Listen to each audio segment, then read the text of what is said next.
bonito, Ricardo! ¡Madre mía, madre mía! ¡Mira! ¡El pollito! Vamos a llamar.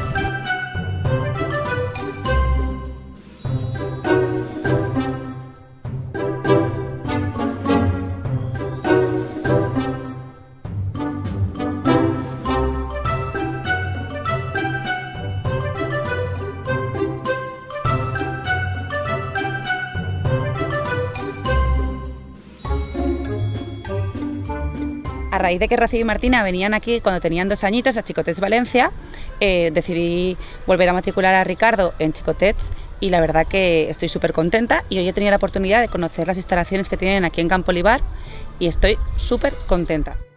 El espacio, el aire libre, la tranquilidad que se respira, los niños pueden jugar sin ningún tipo de peligro.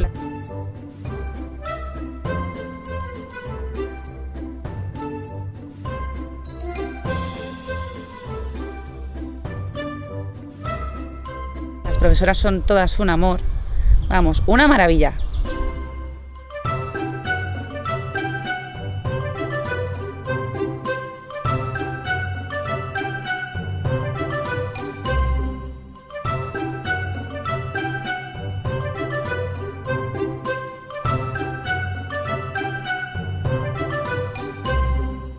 Una de las cosas que más me ha gustado es el huerto ecológico, en donde los niños pueden disfrutar y ver crecer las plantitas y las verduras y disfrutan un montón cogiéndolas, recolectándolas y una pasada.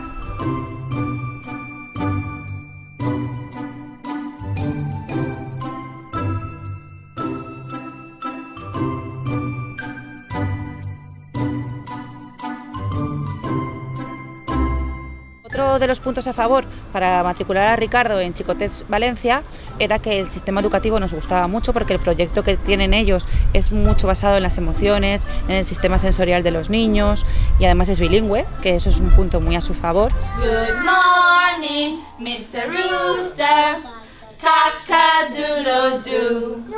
Good morning, good morning, good morning to you.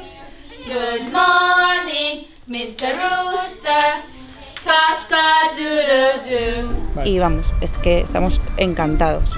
Nos encantan las profesoras, son súper cariñosas. Desde el minuto 1 que entras por la guardería, mira, me voy a poner a llorar. Desde el minuto 1 que entras por la guardería te sientes como en casa. Y además, en concreto, en el centro de Xicotets Campo Olivar hacen un summer camp, que es la pera limonera, porque tienen mogollón de actividades todas al aire libre y más en verano para los niños, y así los papás mientras trabajan pueden estar bien tranquilos de que van a estar súper cuidados. Y está súper cerquita de Valencia, o sea, no hay excusa para poder apuntarlos.